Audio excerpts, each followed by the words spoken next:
ملالہ جیسے فگرز ہم کریٹ کر لیتے ہیں اور اونرشپ ان سٹوریز کی نہیں لیتے اور ریزسٹنس جو ہے نا شو نہیں کرتے اس پہ، تو کیا ہوتا ہے گلوبل لیول پر ہمیں ہی پھر الزام دیا جاتا ہے کہ یہ لوکل وائلنس ہے. یعنی اس وقت ملالہ کے بارے میں آپ کا کیا موقف ہے اس پوری سٹوری کے بارے میں؟ کچھ بی بی سی پر ملالہ کی سٹوریز چھپی تھیں، کچھ لوگ آپ پر بھی الزام لگاتے ہیں اور کچھ لوگ ہمارے دوست عبدالحی کاکڑ پہ سوری کہ آپ دونوں مل کر ان سٹوریز کو سیٹ کر رہے تھے اور وہ آپ لوگوں کی معاملے سے چھپتی تھی. اب ایسی بھی شارٹس ہیں اس ڈاکومنٹری میں جو میں نے بتایا کہ میں نے 18 دفعہ وہ جو ہے نا ٹیک کیے ہیں. پھر اس میں یہ ہے کہ اس کے الفاظ بھی میرے ہیں. یہی کاکڑ نے بھی شاید کیا ہو، لیکن اس کا مطلب یہ نہیں شاید یہ یقینی طور پر ہے کہ کیا یہ صحافتی دیانت کے خلاف نہیں ہے کہ آپ صرف اس وجہ سے کہ ہاں سٹوری میں جان ڈالنے کے لیے کسی خاتون کا، کسی بچی کا کوئی ایسا کریکٹر ڈیولپ کریں کہ نیو یارک ٹائم نے ہم سے جو کام لیا، ایک تو وہ ان ایتھیکل تھا، نہ ہماری ٹریننگ ہے، نہ ہمیں پتہ ہے، نہ آپ ہمیں جو ہے نا پوسٹ پروڈکشن میں لا رہے ہیں. بچی کو میں نے یعنی ہم سے رلا رہے ہیں آپ. اس میں نیو یارک ٹائم پہ الزام لگے گا کہ بہت سے ان ایتھیکل کام ہو رہے ہیں، لیکن ان ایتھیکل کام ایک فکسر کر رہا ہے کیونکہ وہ جو فورن جرنلسٹ ہے وہ فکسر کو آگے کر رہا ہے. مجھے ان ایتھیکل کام میں نے کیا ہے کیونکہ مجھے لینگویج آتی تھی. ملالہ جو ہے نا میں پشتو میں اس سے بول رہا تھا.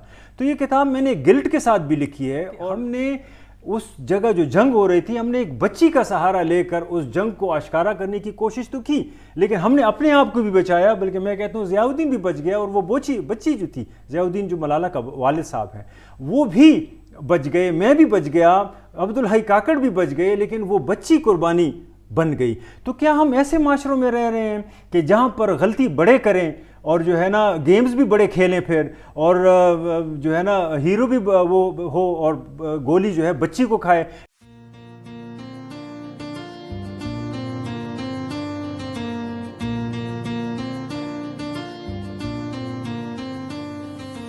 السلام علیکم ناظرین، آج ہمارے ساتھ موجود ہیں ڈاکٹر سید عرفان اشرف. پشاور یونیورسٹی میں شعبہ جرنلزم میں استاد ہیں اور کافی عرصے سے وہاں پر تدریسی خدمات سر انجام دے رہے ہیں. انہوں نے حال ہی میں ایک کتاب لکھی ہے، دی dark side of news fixing. آج ہم ڈاکٹر عرفان اشرف صاحب سے اس بارے میں جانیں گے کہ یہ جو کتاب آپ نے لکھی ہے اس کے اندر آپ نے کیا واقعات بیان کیے ہیں، اس کتاب کو لکھنے کی بنیادی ضرورت کیوں پیش آئی، اور خصوصاً جو ہمارے ملک میں لوگ جرنلزم کر رہے ہیں ان کے لیے یہ انٹرویو کافی ممد اور معاون ثابت ہوگا. بہت شکریہ ڈاکٹر عرفان اشرف صاحب. آپ کا بھی بہت ڈاکٹر عرفان اشرف صاحب، ایک تو یہ ہے کہ ہمارے آج کے مہمان ہیں اور سب سے بڑی بات یہ ہے کہ ہمارے استاد بھی ہیں. ڈاکٹر صاحب یہ بتائیے گا کہ دی dark side of news fixing بڑا خوفناک سا موضوع لگتا ہے، لکھا کیا آپ نے کتاب میں؟ یہ ہے بھی اسی طرح جو ہے نا میں اصل میں چاہ رہا تھا کہ میں جرنلزم کا جو گرتا ہوا جو ایک معیار ہے اس کے حوالے سے لکھوں، لیکن پھر میں ڈر رہا تھا کہ جرنلسٹ میرے پیچھے پڑ جائیں. صحیح. تو میں نے اس کو پھر نیوز فکسرز کہہ کر، کیونکہ اگر آپ جرنلسٹ کو نیوز فکسر کہتے ہیں تو غصے میں ہو جاتے ہیں. اچھا. تو میں نے نیوز فکسرز پہ ہی کام شروع کیا. بنیادی طور پہ یہ کتاب جو ہے یہ ان لوکل جرنلسٹ کے بارے میں ہے کہ جو دہاڑی پہ یا پر ڈے کے بنیاد پر فورن جرنلسٹ یا فورن میڈیا کے ساتھ کام کرتے ہیں. صحیح. یا میں یہ کہہ سکتا ہوں کہ جو پاکستان افغانستان بارڈر ایریا ہے یا چاہے افغانستان میں بھی لوگ کرتے ہیں، تو جو فارن میڈیا آ جاتا ہے، خاص کر 9/11 میں آیا یا اس طرح افغان جہاد میں جو وہاں کی میڈیا آئے، جرنلسٹ آئے، تو پھر جب ہمارے جرنلسٹوں کو ایز اے فکسر ہائر کرتے ہیں، ایز اے اسٹرنگر ہائر کرتے ہیں، تو میں ان کا جو لوکل کنٹریبیوشن ہے گلوبل میڈیا کو وہ سامنے لانے کی کوشش کر رہا تھا. اس میں کسی کی تضحیق مطلب نہیں تھا. میں یہ چاہ رہا تھا کہ یہ جو جرنلسٹ ہیں یہ اپنے جان کو جو ہے نا خطرے میں ڈال کر، رسک لے کر، کانفلکٹ زون میں جا کر رپورٹنگ کرتے ہیں، خبر وہاں سے پکڑ کے لاتے ہیں، ان کو دہاڑی مل جاتی ہے دن کی، اور وہ خبر جو ہے گلوبل میڈیا میں بڑے ایک ہائی پروفائل ٹچ کے ساتھ کسی گلوبل جرنلسٹ کے نام سے شائع ہو جاتی ہے اکثر. تو یہ میں دیکھ رہا تھا کہ یہ لوکل جرنلسٹوں کے کنٹریبیوشن پہ کبھی کام نہیں ہوا اس ریجن میں، اور ہمیں پتہ نہیں ہے کہ گلوبل کیا کنٹریبیوشن ہے. تو اس بنیاد سے یہ کتاب لکھی میں نے. وہ اتنی بڑی خبر کو مقامی جرنلسٹ کے تعاون سے شائع کرتے ہیں، نام ان کا جاتا ہے، اور اس بیچارے کو $200 یا $150 یا $100 دے دیے جاتے ہیں، اور یہ بیچارہ اس پر خوش ہو جاتا ہے. کیونکہ عرفان صاحب یہ تو ہے نا کہ $200 پاکستان میں کتنے صحافی ہیں جن کے مہینے کی تنخواہ ہے. اگر انہیں پر ڈے وہ پیسے مل جاتے ہیں تو بڑے خوش ہو جاتے ہیں اس بات کے اوپر. وہ خوش ہو جاتے ہیں، لیکن یہ بات جیسے میں نے کہا اس کو دہاڑی مار جرنلزم یا ڈیلی ویج جرنلزم میں نے کہا ہے، مارکسسٹ فریم ورک یوز کیا ہے تو وہ ڈیلی ویج، تو اس کا پھر اسی سے پریکیریس جرنلزم کا آغاز ہو جاتا ہے. یعنی پریکیریس جرنلزم وہ ہے کہ آپ تو $200 لے کر اس دن خوش ہو کر گھر چلے جاتے ہیں، لیکن جو خطرے آپ لے رہے ہوتے ہیں، ایسا دن بھی آ سکتا ہے. ہمارے مثال کے طور پہ 40 کے قریب ہمارے وہاں دوست وفات ہوئے، مرے بیچ میں. تو ایسے جرنلسٹ بھی گئے ہیں کہ جو ڈیلی ویج جرنلزم گئے تو ہیں پھر آئے نہیں ہیں، تو اس دن کی دہاڑی بھی وہ نہیں لے پائے. تو ہم یہ دیکھ رہے تھے کہ یہ صرف یہ نہیں ہے کہ آپ $200 لیتے ہیں، آپ اپنی زندگی بھی داؤ پہ لگاتے ہیں، آپ اپنے بچوں کی زندگیاں بھی داؤ پہ لگاتے ہیں، آپ اپنی فیملیز کی زندگی بھی داؤ پہ لگاتے ہیں. تو ہمیں تو ادراک ہے کہ دنیا کے ہر کونے میں جو کانفلکٹ زون کی جرنلزم ہوتی ہے وہ خطروں کی بنیاد پہ ہوتی ہے. یہ اس میں یہ بھی کوئی کہہ سکتا ہے کہ فارن کے جرنلسٹ بھی خطرے لیتے ہیں، مثال ڈینیل پرل، وہ بھی جو ہے نا کراچی میں مر گیا تو اس میں، لیکن ان میں فرق ہے. ڈینیل پر مرے گا تو اس کے 1 سال بعد ہی یا ودن 2 ایئرز اس کے جو قاتل ہیں ان کو گرفتار بھی کیا جائے گا، ان کو موت کی سزا بھی ہوگی. وہ ایک علیحدہ بات ہے، 18 سال بعد وہ رہا ہو گئے، لیکن وہ ایک پولیٹیکل ایشو ہے. بہرحال 18 سال انہوں نے جیل میں گزارے اور اسی بنیاد پہ کہ وہ ان کو قتل موت کی سزا ہے. لیکن اس کی زندگی پہ فلم بنی، اس کی زندگی پہ کتاب آئی، اسکالرشپ اناؤنس ہوئی. ڈینیل پرل اب ایک استعارہ ہے، ایک نام ہے ترقی کا. ہم اس پہ بھی خفا ہیں کہ کیوں یہ ہوا، لیکن کہنے کا مقصد یہ ہے کہ اسی کے ساتھ ساتھ 40 کے قریب پشتون جرنلسٹ ہیں اسی بارڈر پہ پاکستان سائڈ پہ مرے ہیں. میں افغانستان کی بات نہیں کر رہا، وہاں تو اس سے بھی زیادہ ہیں. یا مجموعی طور پہ 70 کے قریب جرنلسٹ مرے ہیں تھرو آؤٹ پاکستان میں اس وار آن ٹیرر میں. تو ان جرنلسٹوں کے تو نام تو چھوڑیں، اس کے تو مقدمے بھی FIR بھی درج نہیں ہوتے. تو ہم یہ کہتے ہیں کہ پھر جو خطرات ہیں وہ گلوبل جرنلسٹ کے لیے ایک طرح کے ہیں، ان کا سیکریفائس ویلیو ہوتا ہے گلوبل مارکیٹ میں، ان کے نام جو ہیں ان پہ استعارے بن جاتے ہیں ترقی کے، پروگرس کے اور جرنلزم کے جو ہے نا جو ڈیولپمنٹ ہے اس کے. لیکن لوکل جرنلسٹ ہیں، ان کے نام جو ہے نا وہ بھی نہیں آتے، اکثر ان کے FIR بھی درج نہیں ہوتے، ان کے سیکریفائسز یا ان کی جو قربانیاں ہیں وہ ریکگنائز نہیں ہوتی. نہ صرف جرنلزم میں ریکگنائز نہیں ہوتی، اور میں گلوبل جرنلزم کی بات کر رہا ہوں، دہاڑی مار جرنلزم کی بات نہیں کر رہا، کیونکہ دہاڑی مار جرنلزم کی ریکگنیشن ہی نہیں ہے. تو پھر وہ گلوبل اس کا کیا ہے. تو اس پہ یہ کتاب لانے کا میرا مقصد تھا کہ میں اس کو ایک گلوبل ڈسکورس بناؤں کہ آپ لوگ جو جرنلزم کریٹ کر رہے ہیں گلوبلی، اس میں جو لوکل جرنلسٹوں کا کنٹریبیوشن ہے، آپ نہ صرف ان کے لیبر کھا رہے ہیں، ان کا $200 دے کر ان کا لیبر غائب کر رہے ہیں، بلکہ ان کی زندگیاں بھی ان میں غائب ہو رہی ہیں، ان کے فیملی لائف ان میں غائب ہو رہی ہے. وہ جو رسک لے رہے ہیں وہ جرنلزم میں ان کا کیا کنٹریبیوشن ہے. تو یہ کتاب بنیادی طور پہ یہ نہیں تھا کہ میرا لوکل جرنلسٹوں کے خلاف کوئی سازش تھی، بلکہ میں ان کے کنٹریبیوشن کو گلوبل لیول پہ لانا چاہ رہا تھا، امپاور کرنا تھا کہ آپ کی جو خبر ہے وہ پوری دنیا میں جا رہی ہے، لیکن آپ اس میں کہیں دکھائی نہیں دے رہے، آپ کو کوئی کنٹریبیوشن نہیں کیا جا رہا. لیکن عرفان صاحب آپ نے جو بات کہی کہ ان کو تھوڑا سا نمایاں ہونا چاہیے. اب مسئلہ یہ ہے کہ ڈینیل پر کو ان کی حکومت نے اور وہ جو ادارہ تھا ان کا اور ان کی فیملی نے بہت زیادہ سپورٹ کیا کہ ان کا نام زندہ رہے، ان کا کاز زندہ رہے. اسکالرشپ بھی پاکستان سے بھی کئی لوگ گئے، انہوں نے وہاں جا کے اسکالرشپ لی. پاکستان میں ایسا کیوں نہیں ہو پا رہا؟ آپ کے ان کا نام نمایاں نہیں ہوتا. کیا ہمارے جو پریس کلب ہیں ایسا نہیں ہو سکتا کہ جو پشتون بیلٹ کے صحافی شہید ہوئے اس وار آن ٹیرر میں تو ان کے نام پر پریس کلبوں کے نام رکھے جاتے، کلاس روم کوئی ان کے نام پر کر دیے جاتے، کمیونٹی سینٹر ان کے نام پہ کر دیے جاتے کہ ہاں ان لوگوں نے ہمیں آگاہ کرنے کے لیے اور باخبر بنانے کے لیے اتنا بڑا کنٹریبیوشن کیا. تو ہمارے ہاں ہمارے اندر بھی کہیں ان بلٹ نہیں ہے ان لوگوں کو اپریشیٹ کرنا اور ان کی تحسین کرنا.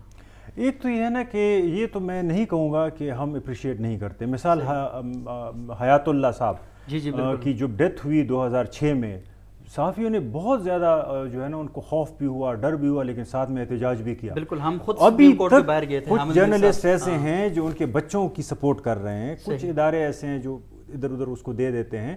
ابھی تک حیات اللہ کا نام زندہ ہے. میں نے جتنی بھی کتاب کے لیے انٹرویوز کی ہیں، ہر جرنلسٹ نے ان کا نام لے کر کہا کہ ہمیں افسوس ہے. ایک طرف تو افسوس ہے، دوسری طرف ریکگنیشن بھی ہے اس کی. تو لوگ ریکگنائز، لیکن وہ جرنلسٹ کیا کر سکتا ہے سوائے اس کے کہ ریکگنائز کرے؟ میکسیمم یہ کر سکتا ہے. اب تو اس طرح جرنلسٹ فریٹرنیٹی میں بھی جو لوگ ہیں، مثال بہت سے جرنلسٹ جو ان کے بچوں کی امداد کر رہے ہیں. لیکن آپ کی یہاں سے بات یہ پھر ٹھیک ہو جاتی ہے کہ مجموعی طور پر کیا فائدہ ان کو ہوا؟ کیونکہ اسٹیٹ ریکگنائز نہیں کر رہا. صحیح. سوسائٹی میں ایک حد تک اس کی ریکگنیشن ہے اس کے خدمات کی، لیکن اسٹیٹ کے لیول پہ کیا ہے کہ جو اسٹیٹ پہ خود دعوے ہیں کہ وہ جرنلسٹوں کو اٹھاتا ہے، ڈس اپیئر کرتا ہے یا مارتا ہے یا الزامات ہیں، لیکن اسٹیٹ مورد الزام تو ہے، اس پہ الزامات تو لگ رہے ہیں. تو جس طرح ملیٹنٹس پہ لگتے ہیں اسٹیٹ پہ بھی لگ رہے ہیں. تو ایسی سوسائٹی میں پھر آپ کی بات یہاں ٹھیک ہو جاتی ہے کہ اس میں پھر لوکل جرنلسٹ جو ہیں وہ قربانیاں دیتے ہیں، ان کی ریکگنیشن نہیں ہوتی. لیکن یہاں میں یہ نہیں کہوں گا کہ اگر اسٹیٹ ایسا کر رہا ہے تو جرنلسٹوں کو پھر ایک سائڈ پہ بیٹھ جانا چاہیے، جس طرح اکثر ہم دیکھ رہے ہیں کہ ہم پھر اگنور کر دیتے ہیں. کچھ میں ریکگنیشن ہوتی ہے، لیکن آپ کی بات یہاں ٹھیک ہے کہ اگر آپ نام نہیں رکھ سکتے کہ ٹھیک ہے ہم جو ہے نا جرنلسٹ شہادت کے لیے نہیں جا رہے ہوتے وہاں پہ، ایسے ہی وہ خبر کے لیے جا رہے ہیں، خبر کے لیے جا رہے ہیں، ہم شہید کا نام اس پہ نہیں لگاتے. لیکن یہ ہے کہ کم از کم اسٹیٹ کے لیول پر ہم اسٹیٹ کے ساتھ یہ خبر اٹھائیں کہ ہمیں پتہ ہے کم از کم اگر اسٹیٹ انوالو نہیں ہے تو ایف آئی آر کیوں نہیں درج ہو رہی. ٹھیک ہے نا. اسی طریقے سے ہم اپنے ورک شاپ اس میں جو جرنلسٹ کے وہ پریس کلبز ہیں، کتنی ورک شاپ ہوتے ہیں، کتنے سیمینارز ہوتے ہیں، کتنی ٹریننگز ہم خود سے جنریٹ کر رہے ہیں. اگر اب تک اتنے جرنلسٹوں کی قربانیاں دے کر انٹر نیوز باہر سے آ کر فنڈنگ لا کر جرنلسٹوں کی ٹریننگ کرا رہا ہے تو میرے خیال میں یہ پھر ہمارے پریس کلب کے لیے تھوڑا سا باعث شرم ہے. ان کو یہاں سے جنریٹ کرنا چاہیے مبارزہ، ان کو یہاں سے جنریٹ کرنا چاہیے ڈسکورس، کیونکہ ہمارے جرنلسٹوں کا نقصان سب سے زیادہ ہو رہا ہے. ہماری جو جرنلسٹک باڈیز ہیں ان کی اگر بات بھی ہوتی ہے، ان کا جو تقاضا بھی ہوتا ہے تو فوراً باڈیز سے ہوتا ہے کہ آپ پیسے دیں ان کے لیے ایجوکیشن وغیرہ. ہم لوکلی جنریٹ نہیں کر رہے، آرگینک آرگومنٹ نہیں جنریٹ ہو رہا کہ ہم لوکل گراؤنڈ پہ کر کیا سکتے ہیں تاکہ نہ صرف ان کی قربانیوں کو ریکگنائز کریں، ان کی فیملیز کے ساتھ وہ کریں، یکجہتی کریں، اور کچھ اس ڈسکورس کو آگے بڑھائیں کہ ہم کیسے فیوچر میں جرنلسٹوں کی اموات وغیرہ وہ تو خدا کے ہاتھ میں ہے، لیکن رسک کم سے کم ہو، اور جن لوگوں نے اس پہ جن پہ الزام لگائے ان کے ساتھ وہ ایشو بھی اٹھائیں، کیونکہ اسٹیٹ پہ بھی الزام لگتے رہے، اسٹیٹ کے اداروں پہ بھی الزام لگتے رہے ہیں.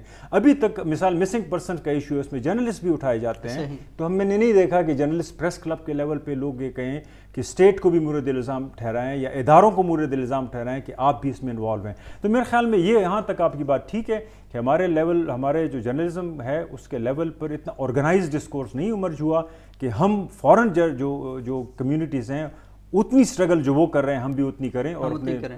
اور یہ پوری دنیا میں 3 مئی کو آزادی صحافت کا ایک دن منایا جاتا ہے، اور بدقسمتی سے پوری دنیا میں آزادی اظہار کا جشن منایا جاتا ہے، اور پاکستان میں آزادی اظہار کے لیے آج بھی کوششیں جاری ہیں اور یہ کہا جاتا ہے.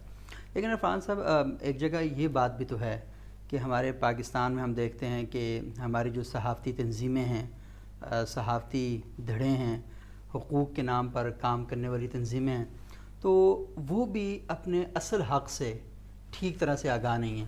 وہ آزادی اظہار کا نعرہ تو بلند کرتی ہیں، لیکن آزادی اظہار اور اس کا مرکز جو جمہوریت ہے ان کے بارے میں ان کے جو تھاٹس ہیں وہ کلیئر نہیں ہیں.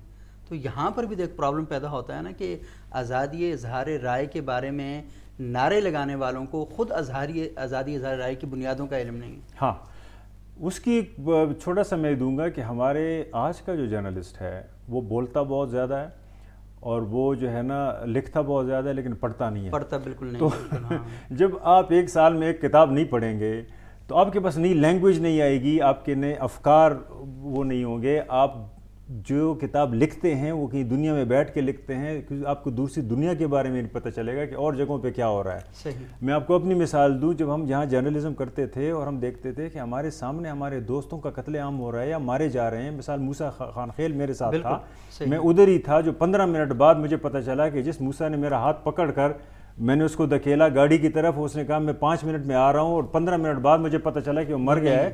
تو ہم سوچ رہے تھے کہ شاید یہ صرف ہمارے ساتھ ہو رہا ہے دنیا میں. لیکن بعد میں جب میں پی ایچ ڈی کر رہا تھا میں نے اور جرنلسٹوں کی ہسٹریز پڑھی، جو کولمبیا میں جرنلسٹ ہیں، جو ہے نا میکسیکو میں جرنلسٹ ہیں، جو دنیا کے اور سربیا میں جرنلسٹ ہیں، بوسنیا میں جرنلسٹ ہیں، یمن میں.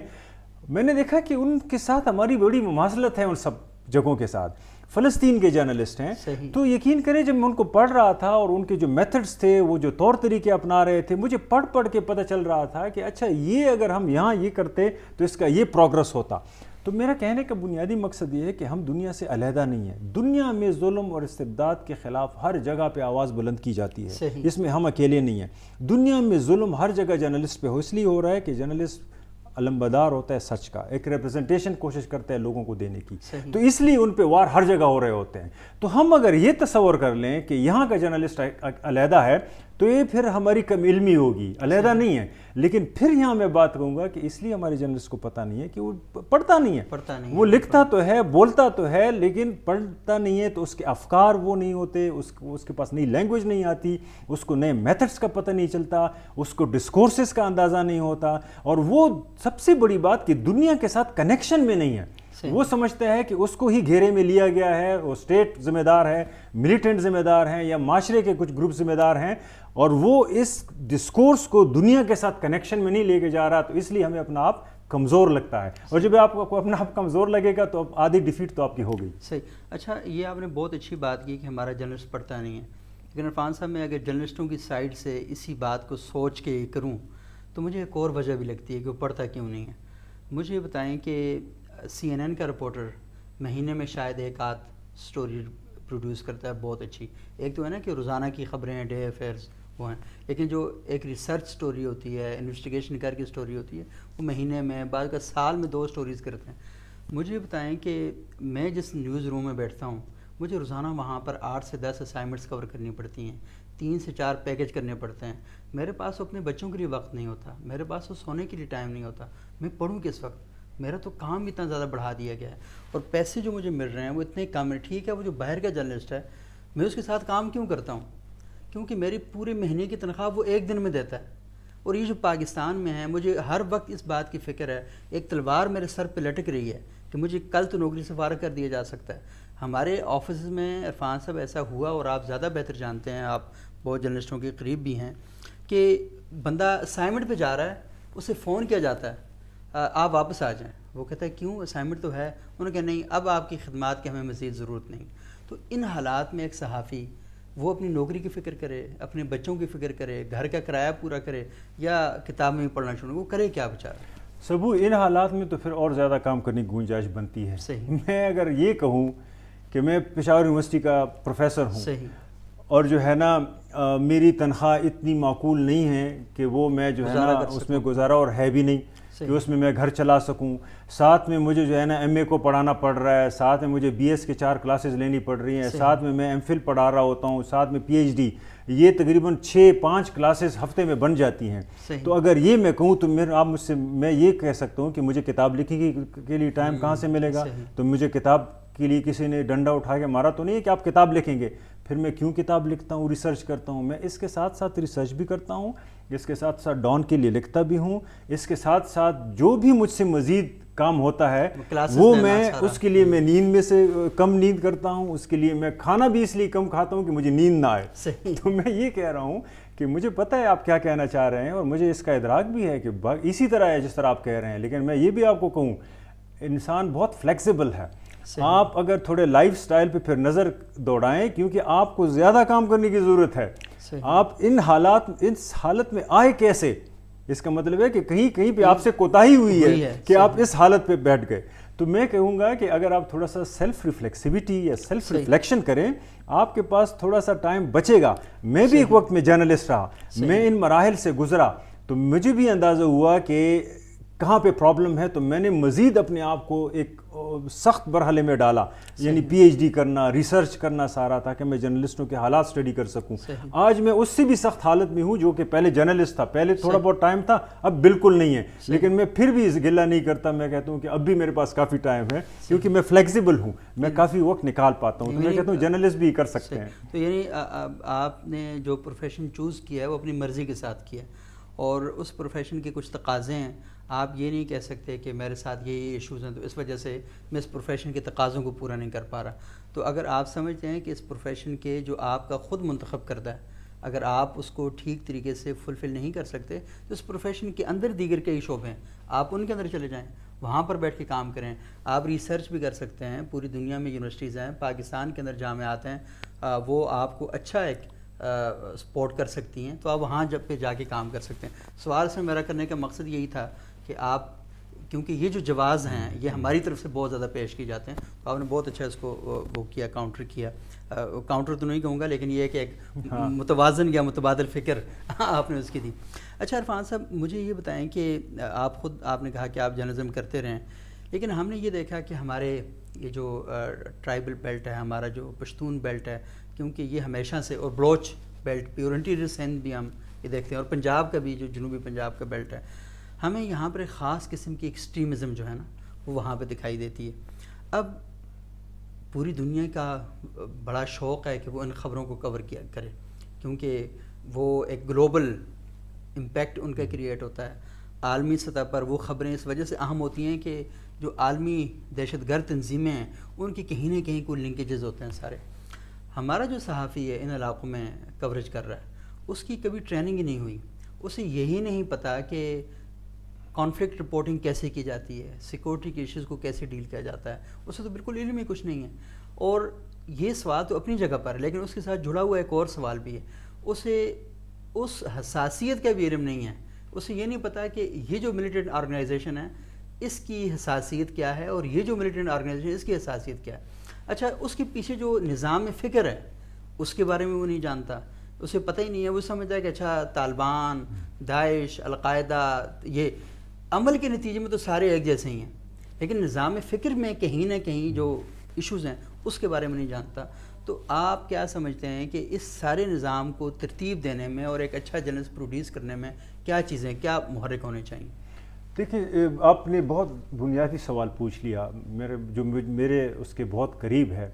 اس کی وجہ یہ ہے کہ ہم جو یونیورسٹیز میں کورس پڑھاتے ہیں جرنلزم میں، صحیح، اس میں ہم جرنلزم کو ایک آبجیکٹیو قسم کی ریئلٹی بتاتے ہیں. اس میں ہم بتاتے ہیں کہ جرنلسٹ وہ ہے جو دیکھتا ہے وہی پریزنٹ کرتا ہے، حالانکہ ایسا کبھی نہیں ہوتا. جرنلسٹ جو ہے نا وہ جو پریزنٹ کرتا ہے اس سے بہت زیادہ کچھ دیکھتا ہے جو وہ چھپاتا ہے، پریزنٹ کرتا ہی نہیں ہے. تو اس میں ایک بہت امپورٹنٹ ٹاپک ہے پولیٹیکل اکانومی. ہم جرنلزم میں پولیٹیکل اکانومی پڑھتے ہی نہیں ہیں کہ جو نظام ہے، یعنی یہ نہیں ہے کہ اگر آگے آپ کے سامنے کانفلکٹ زون ہے اور اس میں جو ایک گروپ دوسرے کے خلاف لڑ رہا ہے اور لوگ مر رہے ہیں، اور یہ صرف ایک آئیڈیالوجیکل وار نہیں ہے، یہ ٹرف وار بھی ہے. ٹھیک ہے نا. وہاں پہ یہ نہیں ہے کہ ایک گروپ کی آئیڈیالوجی ہے، دوسرے گروپ کی آئیڈیالوجی ہے، دوسرے گروپ، اور ان کے بغیر ان کے کوئی میٹیریل انٹرسٹ نہیں ہے اور یہ بس ایسے ہی آپس میں لڑ رہے ہیں. نہیں، کچھ جگہوں کے لیے لڑ رہے ہیں، کچھ جو ہے نا ٹیریٹوریل وہ چیزیں بھی اس میں ہوتی ہیں، بلیک اکانومیز بھی انوالو ہوتی ہیں. مثال فاٹا کا جو علاقہ ہے، اس میں آپ کو بہت کم لوگوں کو پتہ ہو کہ 90% افیون کی کاروبار جو ہے افغانستان سے وہ پورے اس ریجن میں ہو رہا ہے، ایران، پاکستان، اور ان کی تھرو، اس لیے اس کو ریڈ جو ہے نا گولڈن کریسنٹ کہتے ہیں. تو میں صرف یہ کہہ رہا ہوں کہ اگر آپ ملیٹنسی کو کور کر رہے ہیں اس ریجن میں اور آپ کو یہی نہیں پتا کہ 90% افیون کا کاروبار وہاں سے ہو رہا ہے، تو اس کا مطلب ہے کہ آپ اس کو صرف آئیڈیالوجیکل وار لے رہے ہیں، آپ کو پتہ ہی نہیں ہے کہ وہ سپانسر کہاں سے ہو رہی ہے. اسی طرح اگر آپ وہاں دیکھ رہے ہیں کہ نیٹو سپلائی لائن جو پاکستان سے ہو کے افغانستان گزرتی ہے، اور اس پہ وہی جو امریکہ کے لیے جا رہا ہے، اس پہ طالبان بھی پنپ رہا ہے اور پاکستان کو بھی پیسے مل رہے ہیں اور امریکہ کو بھی فائدہ ہو رہا ہے. آپ کو اس کی اکانومی کا نہیں پتا کہ اس نیکی نیٹو سپلائی لائن سے 3 دشمن آپس میں کیسے گزارا کر رہے ہیں. اسی طریقے سے اگر آپ کو یہ نہیں پتا کہ جو بارڈر پہ بلیک اکانومی ہے، اس میں نان کسٹم پیڈ گاڑیاں آتی ہیں، اور یہ ٹی ٹی پی جب بھی معاہدہ کرتی ہے حکومت کے ساتھ، وہ ہمیشہ یہ کیوں کہتی ہے کہ ہمیں بارڈر کا کنٹرول دے دیں اور ہمیں بارڈر پہ مختلف علاقے دے دیں، وہاں کاروبار ہو رہے ہوتے ہیں. تو اگر آپ اس کو صرف آئیڈیالوجیکل وار لیتے ہیں کہ جی ایک طرف داعش ہے، دوسری طرف ٹی ٹی پی ہے، اور دونوں اسلام کی خدمت کے لیے جو ہے نا کھٹے ہوئے ہیں اور آپس میں لڑ رہے ہیں، ایک طرف کا اسلام چاہتا ہے، دوسری طرف، تو اس کا مطلب ہے کہ آپ کو پیچھے کے نظام کا اتنا پتہ نہیں ہے. تو یہ پھر آپ کو انڈرسٹینڈ کرنے کی ضرورت ہے کہ نہ صرف وہ نظام، اس میں اسٹیٹ کہاں آتا ہے. مثال کے طور پہ پاکستان ملٹری ہمیشہ کہتی ہے، اور بڑے اچھے آپریشن انہوں نے کیے ہیں، لیکن ہر اچھا آپریشن 90% ہی کیوں کامیاب، 90% ہی کیوں کلیئر کرتا ہے ملیٹنسی کو، یہ 10% ملیٹنٹ کہاں چلے جاتے ہیں؟ یہ جرنلسٹ کے پاس ایک سوال ہے جو آئیڈیالوجیکل نہیں ہے، جو ٹرف وار کی طرف اشارہ کرتا ہے، جو ہمارے ٹیریٹوریل انٹرسٹ کی طرف اشارہ کرتا ہے، جو پاکستان اسٹیٹ کی فارن پالیسی کی طرف اشارہ کرتا ہے. تو اگر کسی جرنلسٹ کو انہی کا ادراک نہیں ہے کہ جو پیچھے سسٹمز ہیں یہ کیسے آپریٹ ہو رہے ہیں، تو جو وہ دیکھتا ہے پھر وہ آدھا دیکھتا ہے. جو وہ بیان کرتا ہے پھر وہ دیکھنے میں بھی آدھا بیان کر رہا ہے، یعنی وہ اتنا ہی دیکھتا ہے جتنا اس کو دکھایا جاتا ہے. تو اس لیے میں کہہ رہا ہوں کہ یونیورسٹیز کے لیول پر، ہمارے پریس کلبز کے لیول پر، میں بار بار اس لیے کہہ رہا ہوں کہ ان ڈسکورسز میں پاور اور ایڈیالوجی کو انڈرسٹینڈ کرنا ایک جرنلسٹ کے لیے بہت ضروری ہے. ہم اس معاشرے میں یہ نہیں کہتے کہ ہم آبجیکٹو جرنلسٹ ہیں. اگر کوئی کہتا ہے تو غلط کہتا ہے. ہر جرنلسٹ کا اپنا ایک ویو ہے. اگر وہ اپنے آپ کو آبجیکٹو کہتا ہے تو یہ میتھیکل اپروچ ہے جرنلزم کا، اس کو سمجھنے کی ضرورت ہے. ہمیں پریس کلبز کے لیول پر، ہمیں یونیورسٹیز کے لیول پر ان جرنلسٹوں کو political economy as a subject ضرور پڑھانا چاہیے. ہمیں ان کو بتانا چاہیے اسٹیٹ کس طرح کام کرتے ہیں، ویکیوم کس طرح کریٹ کرتے ہیں، یہ چھوٹے چھوٹے گروپ کیسے ایمرج ہوتے ہیں، دی پرائیویٹائزیشن آف جہاد کیا چیز ہے، اس کے ساتھ ٹرف وار کیا چیز ہے، آئیڈیالوجیکل کنفرنٹیشن کا ٹرف وار سے کیا تعلق ہے. یہ ساری چیزیں ہم اگر کانفلکٹ مینجمنٹ اور کانفلکٹ سینسٹیو جرنلزم اگر ہم انٹروڈیوس کریں گے، لیکن کریٹیکلی ہم اس کو پڑھیں گے، تبھی ہمارے جرنلسٹوں کو پوری تصویر کا اندازہ ہوگا کہ پوری تصویر جو ہم دیکھ رہے ہیں اس کو ہم آدھا سچ بنا کے پیش کرتے ہیں، جو میرا خیال میں سچ نہیں ہوتا. اور آدھا سچ پورے جھوٹ سے بھی زیادہ خوفناک ہوتا ہے. اچھا، یہ آپ نے کہا کہ یونیورسٹیز کو اور پریس کلبز کو یہ سارے کام کرنے چاہیے. دیکھیں، پریس کلبز کے پاس تو اس بات کا وقت نہیں ہے، پیسہ بھی نہیں ہے، اور بہت سے ایشوز بھی ان کے ساتھ ہیں. لیکن میں یہ بات دیکھتا ہوں سر کہ ہمارا جو کلاس روم ہے وہ ہمیں وہ کچھ پڑھا رہا ہوتا ہے جو نیوز روم میں پریکٹس نہیں ہوتا، اور نیوز روم میں جو کچھ پریکٹس ہوتا ہے وہ کلاس روم میں پڑھایا نہیں جاتا. تو ہمیشہ ایک ڈسٹینس جو ہے وہ رہتا ہے. اور کلاس روم میں اور نیوز روم میں ایک فرق بھی موجود ہے. وہ فرق یہ ہے کہ جو ہمارا ٹیچر ہے وہ شاید نیوز روم کا رخ ہی نہیں کرتا، اور جو نیوز روم میں لوگ موجود ہیں وہ کبھی کلاس روم کی اپنے کوئی لنک ہی نہیں ہے. یعنی کلاس روم کا مارکیٹ کے ساتھ لنک نہیں اور مارکیٹ کا کلاس روم کے ساتھ لنک نہیں ہے. تو یہ ساری چیزیں تو تب ہو سکتی ہیں نا کہ جب اساتذہ نیوز روم میں آئیں، ان کے ساتھ ڈسکشن ہو، اور وہ لوگ کلاس روم میں جائیں، تاکہ یہ علم جو ہے، یہ جو پروسیس ہو، پتہ چلے کہ ضرورتیں کیا ہیں، تقاضے کیا ہیں، ان سے ہم آہنگ کیسے ہونا ہے. یہ ساری چیزیں تو بالکل نہیں ہے. تو کیسے ہوگا یہ سارا؟ دو آپ کے سوال ہیں. ایک تو یہ ہے کہ ریسورسز، دوسرے آپ کی بات ہے کنیکشن، یعنی چیزوں کا. دیکھیں، میں جرنلزم پہلے جرنلسٹ اس لیے جوائن کرتے تھے کہ ان کو سرکاری نوکریاں نہیں کرنی ہوتی تھی. زیادہ لیفٹسٹ گروپس ہوتے تھے 50s کے آن ورڈ. بہت اچھے ادارے انہوں نے بنائے، چلائے، دکھایا لوگوں کو کہ ہم حکومت پہ ڈپینڈ کرنے کے بغیر بھی ہم بہت اچھی جرنلزم کر سکتے ہیں. تو آہستہ وقت کے ساتھ ساتھ اس مارکیٹ اکانومی میں جرنلسٹ کی ضروریات اگر بڑی ہیں تو اس کی آسائشیں بڑی ہیں، نیڈز وہی ہیں. تو وہ گزارا کر سکتا ہے اگر وہ گاڑی کے بجائے جو ہے نا تھوڑا سا کم ماڈل کی گاڑی رکھے، یا یہ جو ہے نا معاشرے میں کمپٹیشن میں کہ نہیں میں نے بہت اچھے فلیٹ میں رہنا ہے، کیونکہ ان چیزوں کے پیچھے پھر آپ کو قربانیاں دینی ہوگی، اور اس چیز کے پیچھے آپ کو مارکیٹ کے ساتھ کچھ سمبند کرنا ہوگا، کنیکشن. تو پھر اس بنیاد پہ تو آپ کہہ سکتے ہیں کہ جی ہمارے ریسورسز کم ہیں، کیونکہ ہم وہ زندگی نہیں گزار پا رہے ہوتے کہ جو قربانی دے کے گزارنا چاہیے. لیکن میں یہ نہیں کہتا کہ یہ ریسورسز وہ ہیں اور اس پہ کوئی ریسورسز لگتے ہیں. مثال میں جو ہے نا جرنلسٹ رہا ہوں، میں ٹیچر ہوں، ابھی ایک کتاب بھی لکھی ہے ریسنٹلی. میں آپ کو بتاؤں کہ مثال پشاور مجھے کسی جرنلسٹ نے یہ نہیں کہا کہ آپ آ جائیں پریس کلب میں کسی سے پیسے تھوڑی مانگتا ہوں. میں تو اپنے خرچے سے اپنے اس پہ جا کے وہاں پہ پریس کلب اگر ان کو ضرورت ہے. امریکہ سے میں نے PhD کی ہے، جو ہے نا ساری عمر جرنلزم کیا ہے، اخباروں میں لکھتا ہوتا ہوں، ٹریننگ میں نے دی ہیں. مجھے کبھی کسی پریس کلب نے یہ نہیں کہا کہ آپ آ جائیں ہمیں فری ٹریننگ دے دیں. تو میرے لیے اس سے اعزاز کی بڑی بات نہیں ہو سکتی. مجھے اگر بلاتے ہیں تو فوراً NGOs بلا لیتے ہیں جو پیسے دے کے وہ کرتے ہیں. اسی طریقے سے فوراً ٹریننگ پہ میں چلا جاتا ہوں. میں خود جرمنی میں گیا ہوں، امریکہ گیا ہوں، وہ کہہ دیتے ہیں کہ ہم آپ کو جو ہے نا ٹریننگ آپ کو دے دیں گے، میں ادھر بھی چلا جاتا ہوں. کہنے کا مقصد میرا بنیادی یہ ہے کہ یہ ریسورسز کی بات نہیں، یہ ول کی بات ہے. اگر پاکستان میں ابھی بھی اتنے زیادہ ریسورسفل لوگ ہیں اور اتنی ریسورسز ہیں کہ وہ بغیر پائی کے پریس کلب سے پائی ڈیمانڈ کیے پریس کلب میں جا کر ان کا اس ماحول کو کنٹریبیوٹ کر سکتے ہیں جو پریس کلب بنانا چاہتا ہے اور جو ضرورت ہے. اور وہ کیا ماحول ہے کہ جہاں پر علم و ادب کی بھی ڈسکشن ہو. آپ کے پریس کلب کے سارے الیکشن 2001 2 3 کے بعد ہاؤسنگ کالونی کی بنیاد پہ ہوتے ہیں. آپ پورے پریس کلب میں جائیں، کون سا آپ کا چیئرمین یا کون سا آپ کا الیکشن کا بندہ یہ کہتا ہے کہ میں اس پریس کلب میں فلاں بندے کو لاؤں گا یا میں ڈسکشن کروں گا یا ڈسکشن کروں گا. ہر جگہ میں یہ دیکھتا ہوں کہ کون کتنے پلاٹ دے سکتا ہے، کون کتنے اقساط میں گاڑیاں دے سکتا ہے, کون مفت میں موٹر سائیکل بانٹ سکتا ہے. اگر یہی تقاضے, یہی پرائرٹیز آپ کے پریس کلب کی رہی تو اس کا ایشو ہے کہ ریسورسز کی بات ہے ہی نہیں, ول کی بات ہے. ول, ریسورسز بہت ہے, ول نہیں ہے. اب دوسری بات کی طرف آتے ہیں کنیکشن کی. دیکھیں میرے خیال میں پاکستان میں جو ہے یونیورسٹیز کے خلاف بھی میں سازش کا لفظ بہت اس سے یوز کرتا ہوں, لیکن سازش اس طرح ہو رہی ہے کہ یونیورسٹیز کو ایک ایسے لیول پہ لے کے جایا جا رہا ہے. مثال کے طور پہ آپ کا وائس چانسلر باہر سے آ جاتا ہے, یونیورسٹیز کے لیول پہ وہ انکریجمنٹ نہیں ہوتی جو ہونی چاہیے. یونیورسٹیز میں بھی اب دیکھو اساتذہ کے مثال الیکشن ہو رہے ہوتے ہیں, مجھے اساتذہ کے الیکشن میں اور ایم پی اے کے الیکشن میں کوئی فرق نظر نہیں آ رہا. مارکیٹ اکانومی ہے, پریشرز بہت زیادہ ہیں یونیورسٹی کو پر. پشاور یونیورسٹی تنخواہ نہیں دے پا رہی اپنے ٹیچرز کو جہاں میں پڑھا رہا ہوں. کیا کہہ رہے ہیں کہ آپ مارکیٹ سے جو ہے نا جتنے زیادہ اسٹوڈنٹس آئیں گے ہم آپ کو تنخواہ دے پائیں گے. اب مارکیٹ سے اسٹوڈنٹ میرے خیال میں 50% یونیورسٹی کے زیادہ ہو گئے ہیں, تنخواہیں اسی طرح ہیں, مس مینجمنٹ ہے میں یہ کہوں گا. تو کہنے کا مقصد یہ ہے کہ ان سب چیزوں کے ہوتے ہوئے بھی میں ابھی بھی کہتا ہوں کہ ہمارے پاس کافی ریسورسز ہیں, ہم کام بھی کر رہے ہیں. میرے کولیگز جو 10 سال پہلے ریسرچ ہوتا تھا اس سے زیادہ ریسرچ کر رہے ہیں. یہ بات یہ ہے کہ ہم اس کو یوٹیلائز کیسے کریں, چینلائز کیسے کریں, اور یہ سب چیزوں پہ ہو رہا ہے. میں اگر آج اسلام آباد میں بیٹھا ہوں, یہاں آپ کے ساتھ بیٹھا ہوں, تو یہ بھی کنیکشن کی کوشش ہے.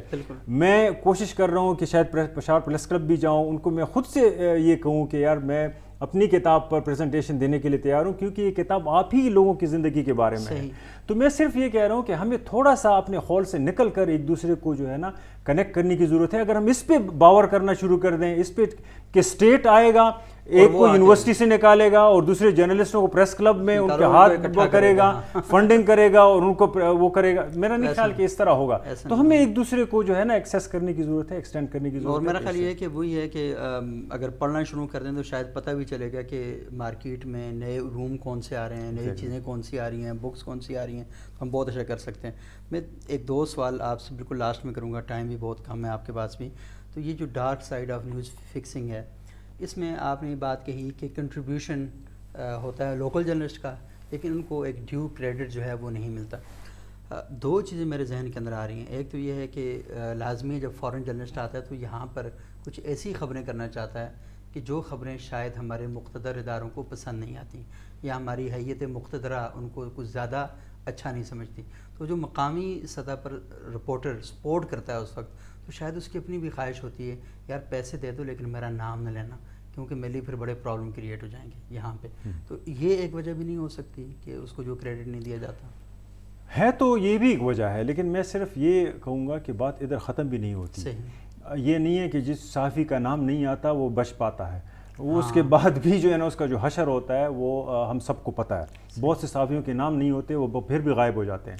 تو یہ ایک جواز نہیں ہے, لیکن ہے بھی ایک طرح سے. لیکن اس میں ایشو جو ہے نا وہ اس سے بھی بڑا ہے.